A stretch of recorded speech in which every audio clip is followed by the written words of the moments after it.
அடுத்த set of வேர்ப்ஸை நம்ம பார்ப்போம். ஹனாசு அப்படின்னு சொன்னால் டு ஸ்பீக் அப்படின்னு அர்த்தம். ஹனாசு அப்படின்னா ஸ்பீக்கு. இது சு அப்படின்னு வந்திருக்கு. அப்போ குரூப் 1 வேர்ப், கோதான் வேர்ப்.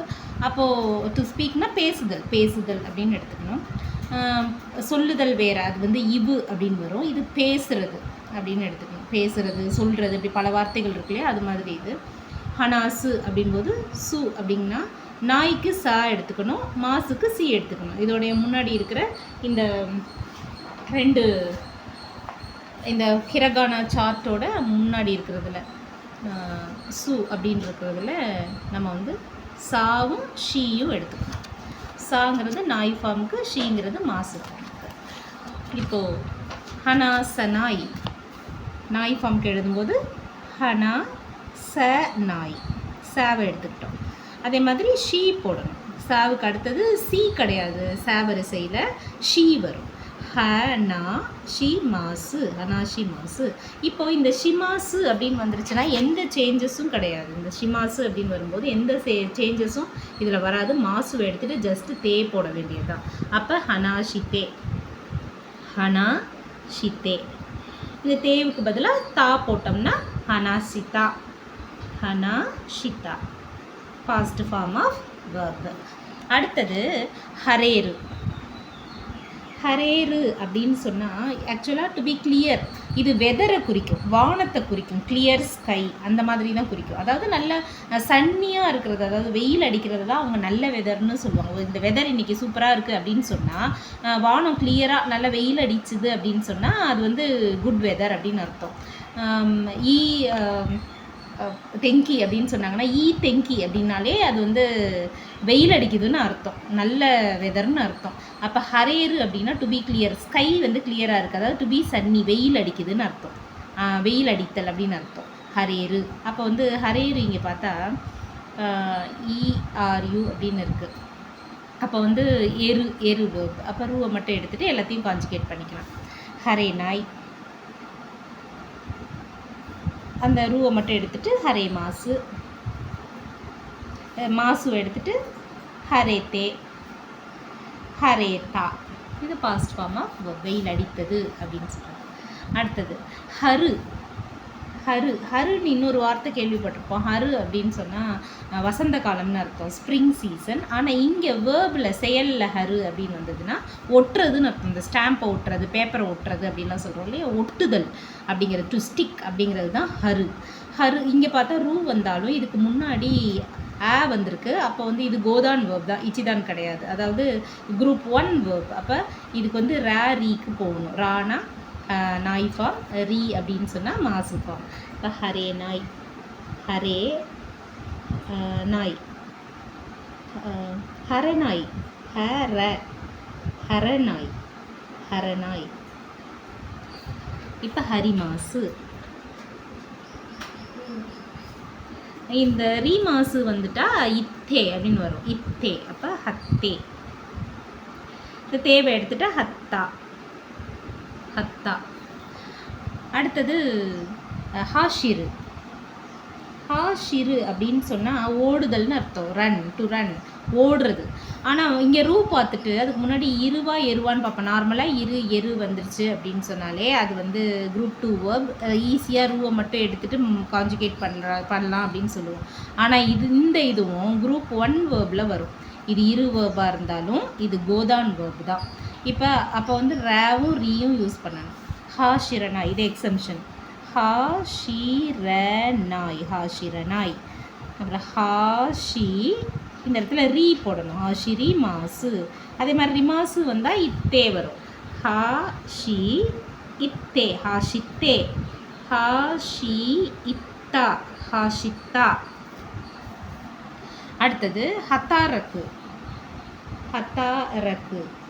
ஹத்தாரக்கு அப்படின்னா வேலை பார்க்குறதுன்னு அர்த்தம். ஏதாவது ஒரு கம்பெனியில் போய் வேலை பார்க்குறது, அதாவது நமக்கு சொந்தமில்லாத ஒரு இடத்துல பணத்துக்காக வேலை செய்து கொடுத்தேன், அதுதான் வந்து ஹத்தாரக்கு. அதாவது நம்ம வீட்டில் வேலை செய்கிறதுனா ஹத்தாரக்கில் வராது. ஒரு இடத்துக்கு போய் உழைத்து அந்த ஊதியம் வாங்குறதுக்காக வேலை செய்கிறது, டு ஒர்க் ஃபார் சம்படி இல்லையா, அந்த ஹத்தாரக்கு அப்படின்னா அந்த மாதிரி அர்த்தம் தான் வரணும். இப்போ இதிலே தெரியுது இந்த கூ அப்படின்னாலே இது வந்து கோதான் வேர்ப். இப்போ காவும் கீயும் யூஸ் பண்ணணும். ஹத்தா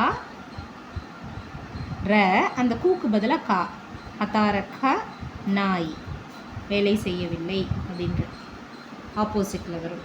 இது ஹத்தார கீ மாசு. அடுத்தது ஹத்தார இத்தே. கிமாசு வந்தால் இத்தே வரணும். கிமாசு வந்தால் கிமாசு அப்படியே எடுத்துட்டு இத்தே போடணும். அதான் தேஃபம். ஹத்தாரைத்தா, ஹத்தாரைத்தே. இது ஹத்தாரைத்தா. அடுத்தது ஹிக்கு.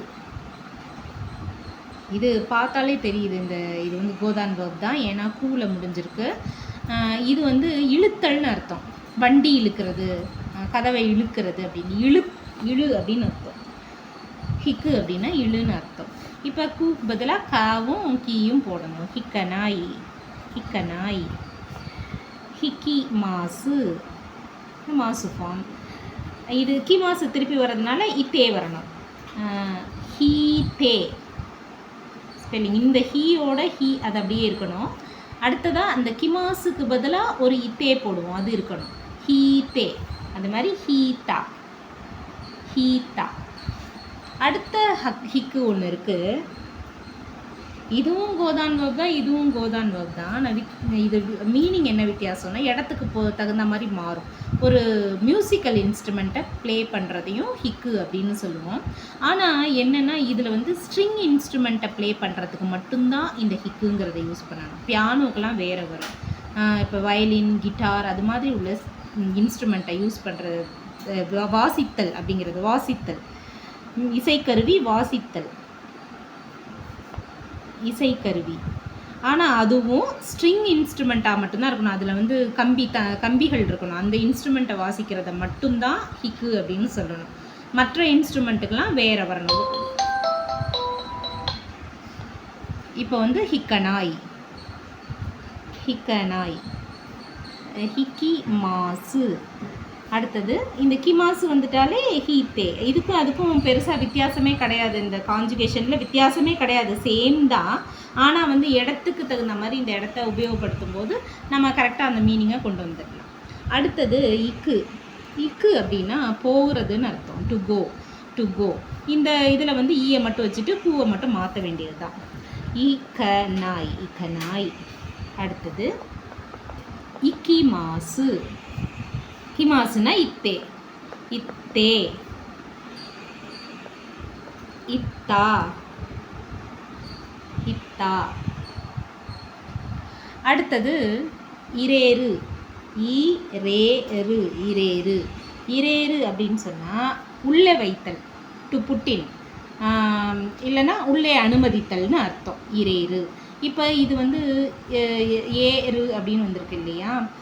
எரு அப்படின்னு சொன்னால் குரூப் 2 வேர்பு. அந்த ரூவை மட்டும் எடுத்துகிட்டு மாற்ற வேண்டியது தான். இரே நாய், இரே மாசு அப்படி கொண்டு வர வேண்டியது தான். இரே நாய், இரே மாசு. அடுத்தது அந்த மாசுவை எடுத்துகிட்டு அப்படியே எழுத வேண்டியது தான். இரே தே, இரே தே, இரே தா, இரே தா அப்படின்னு முடிச்சிட வேண்டியது தான். இது வந்து ஈஸி.